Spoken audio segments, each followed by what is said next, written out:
I'm going to cover this tonight and about installing packages, installation instructions 2018, and this is kind of a compilation of a few years of installing packages, selling packages, addressing questions people have asked of me, also kind of sniffing out some mistakes people have made, and also just kind of establishing a procedure to install packages. And so I'll pass these out. If someone is telling you how to install packages, that's fine, but the information is incomplete unless they're telling you how to follow up and make it work. So those are my intentions. And I'll refer to my notes because this is, it's like, it's a term paper. Yeah. Front and back. And I had to shrink it down to get it on 6 pages so I could mail it out without having to pay more postage. Printed on thin paper too. But, so I'll refer to my notes a little bit, but I recommend using protective gear in beekeeping. In the queen rearing business and, working with maiden nukes, I have plenty of opportunity to beekeep barehanded. I get stung a lot doing that.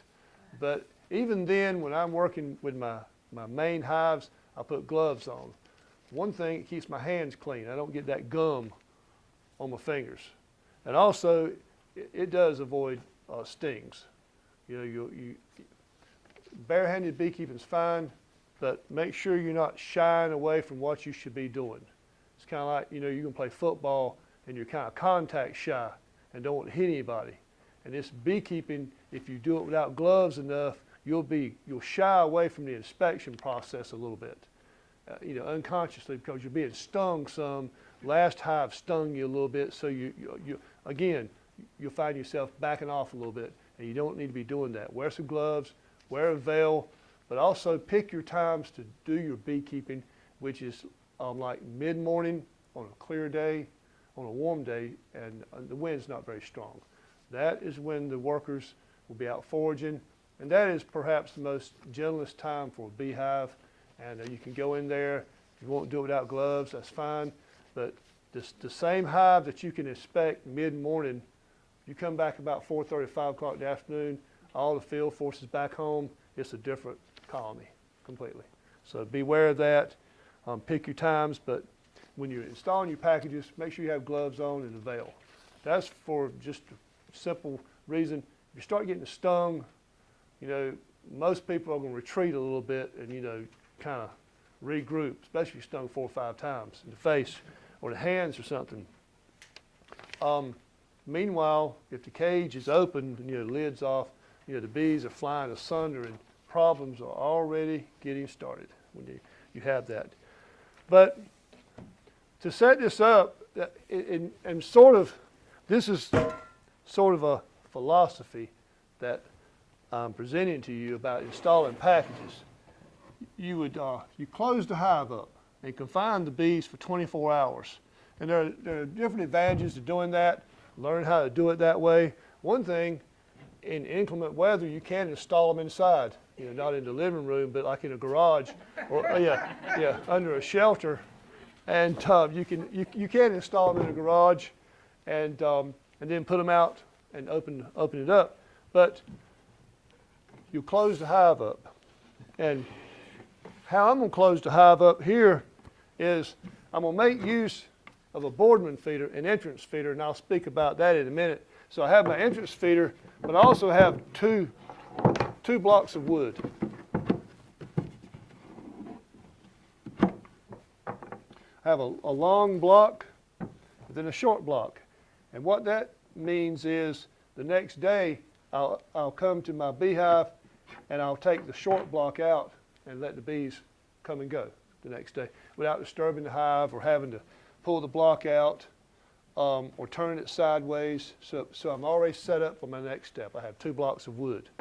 Also, I'm going to confine my bees for 24 hours. Any way you install them, you could have a few stray honeybees around. Don't worry about them. They'll stick around or they'll fly off one or the other. But they'll usually stick around. Well, yeah. if you have some other hives, they'll fly over to the other hives. But they'll stick around, and then the next day when you open the entrance, they'll crawl in. They'll be good sports about it. So don't worry about that. You're worried about the main charge inside the box. And so we're going to prepare our syrup the day before, and that's important. Be ready. You have your syrup prepared. 1-to-1 works well, and have a feeder.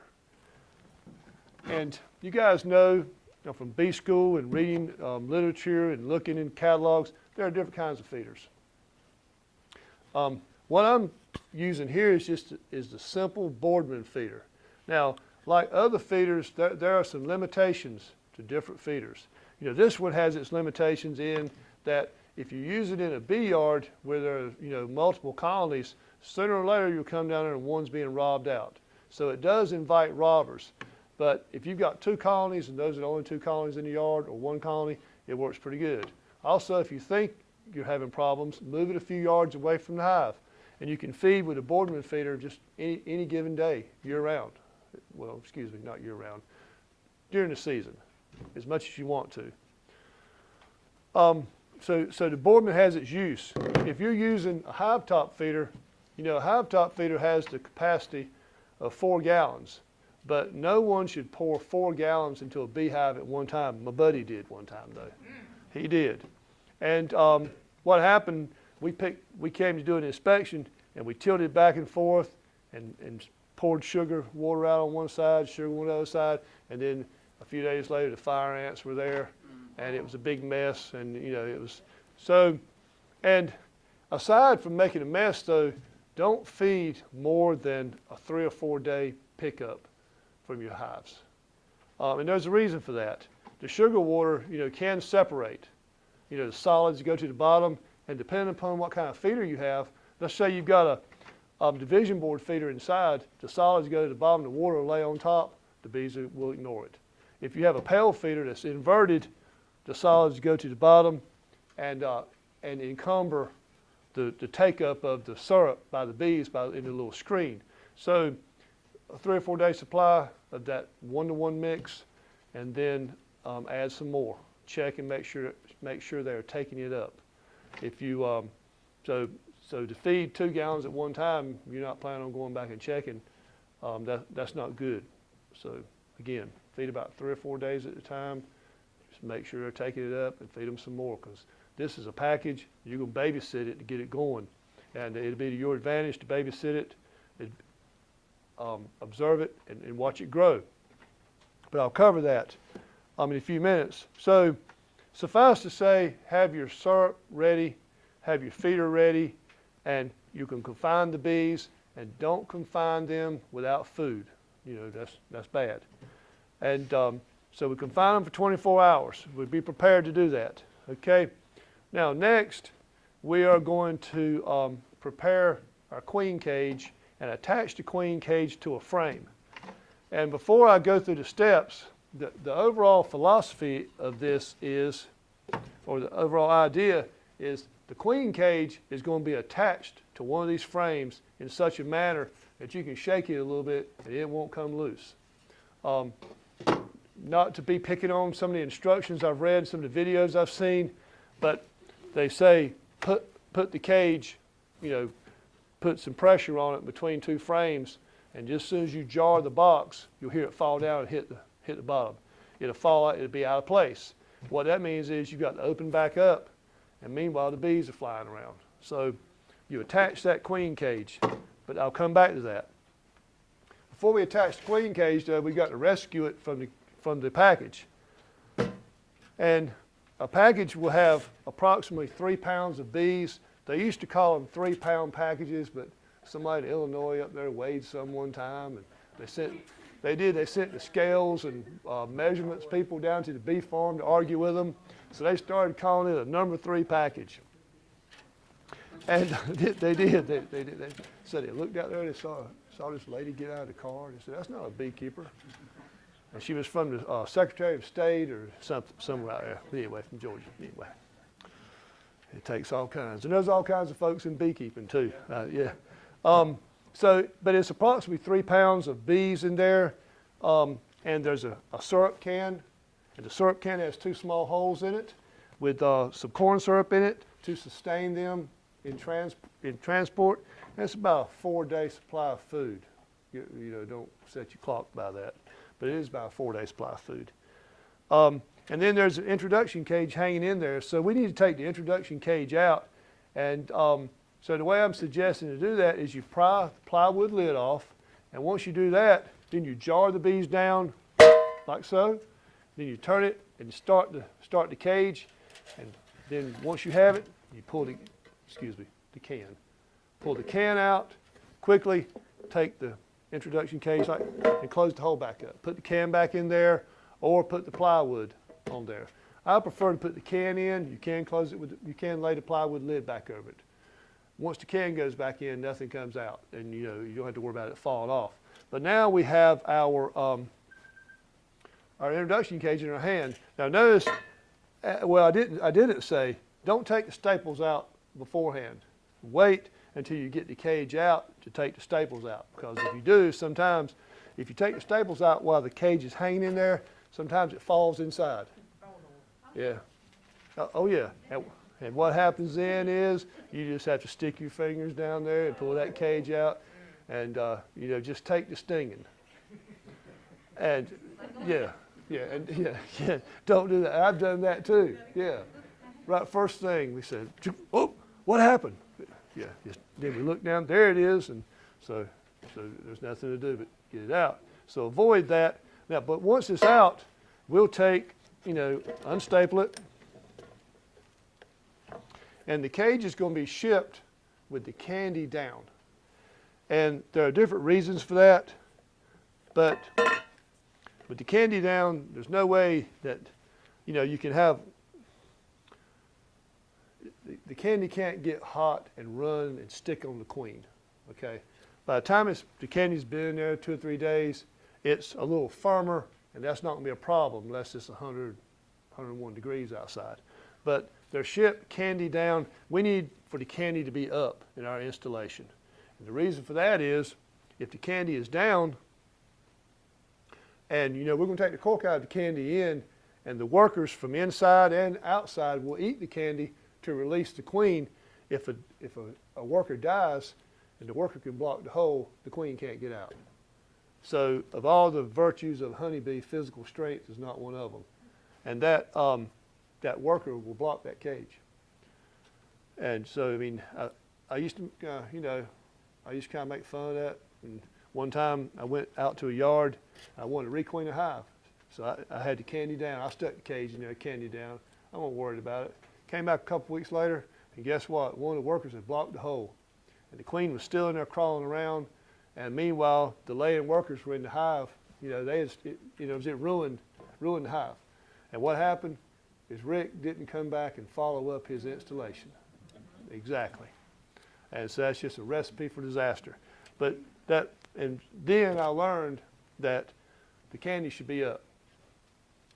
In order to turn the candy up, then we just we unstaple, and my stapler is around here somewhere. Oh, excuse me. Thank you. It's right behind me. We're going to turn the candy up. So we undo the strap. And you notice I'm using a paper stapler to demonstrate that this wood is soft. You don't have to have an industrial strength stapler to get it done. You can just take just a normal stapler, staple it. And here I have my strap. The candy's turned up, and I want to take the cork out of the candy end. Make sure you don't take the cork out of the other end. Just get that out of your mind. Yeah, and it happens too. It does more often than you think it does. I bet you could take a survey in here and there'd be a lot of hands up. Yeah. A couple of my buddies were helping me install a yard one time. We found out he had already installed 5 packages and had taken the cork out of the wrong end. So we lost a couple of the queens. 3 of them came back. But if that happens, if it does happen and she gets out, there are chances that she'll fly down into the hive. There's also a chance she'll hit the road. And you just have to be patient and make some observations and see what happens. But that's in the troubleshooting tips, and I'll talk more on that later. But we're not going to do anything like that. We're going to take the cork out of the candy end, and now we're ready to attach the queen cage to a frame. Some folks will tell you that you can take the attendants out, and I'm not saying that's a bad idea. I've done that before. And take the attendants out and just leave the queen in there. Or also, you can drill a hole in the candy, and over the years that's been one of my practices. I stopped it. It's really not necessary. As a matter of fact, sometimes it's nice to have a little extra time while she's in there for everyone to, for her queen substance to be, and everybody to be happy when she gets out. That's what we want. And so that little bit of extra time is not necessarily a bad thing. Also, I've done it enough to know that sometimes 2 days later they'll have all the candy eaten out. It just depends on the colony and or the group of bees. But so we want to attach this queen cage down below the top bars.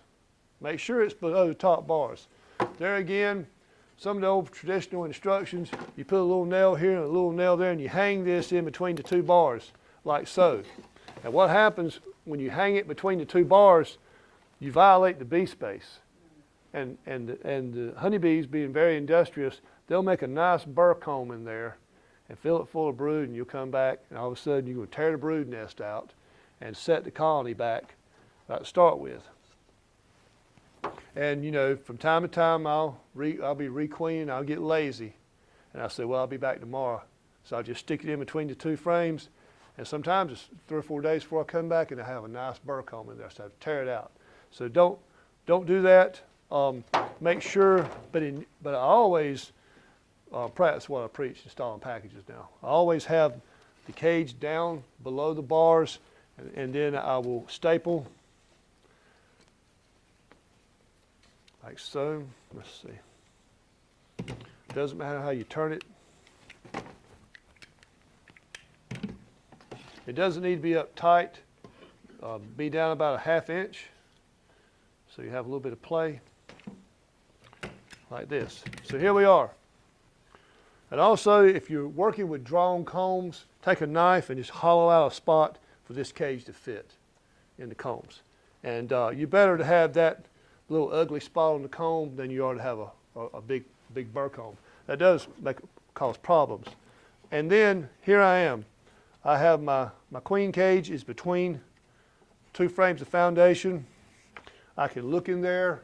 I've taken the cork out of the candy end, and I can look in there and I can see the candy.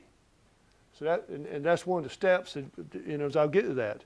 So here we are now. When she comes out, the bee space is correct. I don't have to worry about the cage falling down whenever I move my beehive around or put the lid on it. Here I am, and during beekeeping, get in the habit of keeping your frames together. Sometimes you have to scrape your shoulders up a little bit to make that happen. Keep the frames together, keep the bee space good. So here we are. Now my queen is in there, and my queen cage is hanging in there. Okay, next it will be to install the bees in the hive. So I'm going to take 4 frames out, like so. So again, with the 4 frames out, my queen is between, let's say 1, 2, 3, 4, 5. 5 and 6. I could be between 4 and 5. I don't want to be to one side. Just be near the center, because they'll migrate to the center of the hive to make their brood nests. So you don't want to start out on one side and work against them or be unorthodox. So here we are. Now we're ready to put the bees in. And there again, there's a little bit of a debate about whether it's better to pour the bees in or set the cage in, let the bees crawl out. Now, on a day like today, you would definitely want to pour the bees in, allow them time to warm the box up, and once the box is warm, you close it up. Once the box is warmed up, then you would install your queen in there and close it back up. Okay, that's if the weather's cold or if it's cool. Again, dump them in there, Give them 2 or 3 hours, warm the box up, and you'll be able to tell the difference too. When you take the lid off, that little bit of heat, they'll build up heat, and that will help keep the queen warm while she's in the introduction cage. So beware of the weather. Make your own judgments. Err on the side of caution and dump the bees out if you have any questions. Now, if it's a nice sunny day and the package is active, bees are crawling around, you can put the package down in here, take the can out and run. But, and put the lid on it. Yeah, be ready though. If they're very active, be ready. Once you take the lid off, close it up pretty fast. So now we have placed our package in there, or if you're going to dump the bees in there, once again, here you are. Your can is in the hole, close it up, or the lid's on there. Knock them back down again. Get the can out like this. Then you just come over here. Yeah. And then you will vigorously shake it back and forth. Knock it like this right here. And shake them out. But once you're down to about a half a coffee cup full of bees, don't keep on standing there playing. Okay, because some of them, you just had to, you break the cage before you get them out. They'll hang on for dear life. And so dump them out. And when you do that, when you dump them, there'll be a large mass of bees in there. And for some reason, I try to work a frame in there, but I don't like pushing down, putting pressure on my bees. So at times, you may elect to just not put the frames in there. Just let them crawl around. If you can work a frame in, that's fine. If you can't, don't worry about it, because we're going to come back 2 days later and put all the frames in. Okay, so don't worry about getting all the frames in. Main thing is just make an observation. You should see them, moving around. They'll start crawling all around. And also, if there are some dead bees in the package, don't worry about that. When we come back in 2 days, we're going to get dead bees out. They will, but we're going to help them out.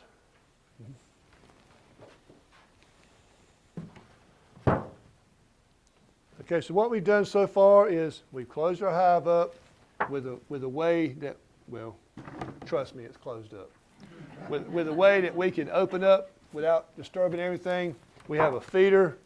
If you don't like the Boardman feeders or don't have one, or you have a different type feeder, that's fine.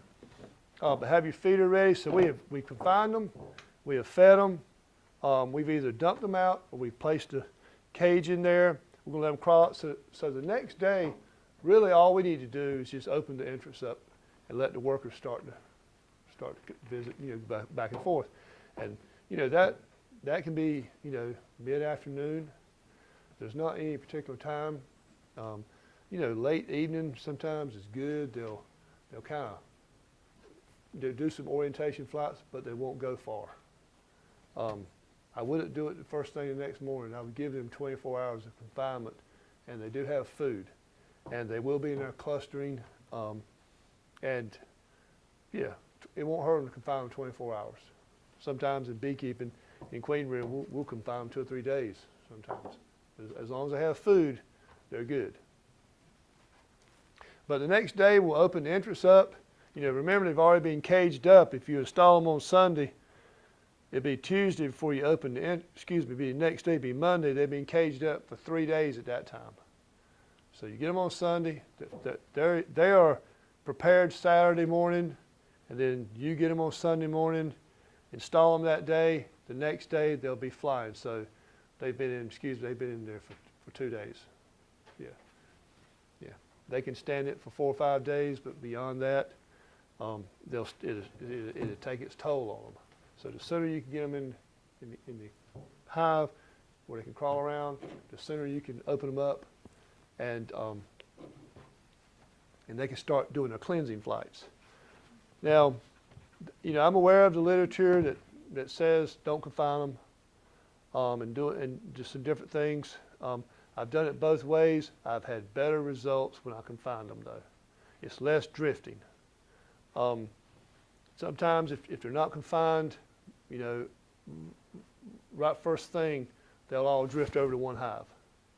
You know, some of those boys over in Johnston County one year, this is a true story. Man bought 100 packages, got the club out there, and they started installing them, and they were not closing up the hive. And Linwood's guy's name, Linwood, some of the boys looked up there in one of the pine trees, and it was a humongous pile of bees. Yeah. Oh, so they took a chainsaw and sawed it. It was a pine tree about that big, sawed the tree down, and you know, got some of the bees. Yeah, a true story.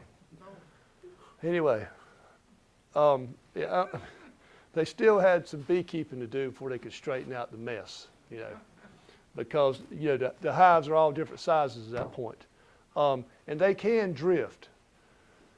Confining them helps, you know, avoid that drifting. And if they do drift, like if you have 2 or 3 packages, 4 packages, and you know a week or 2 later you realize that they kind of moved over to one of the hives, don't panic unless one of the hives, you know, is just decimated. Then you may have some problems.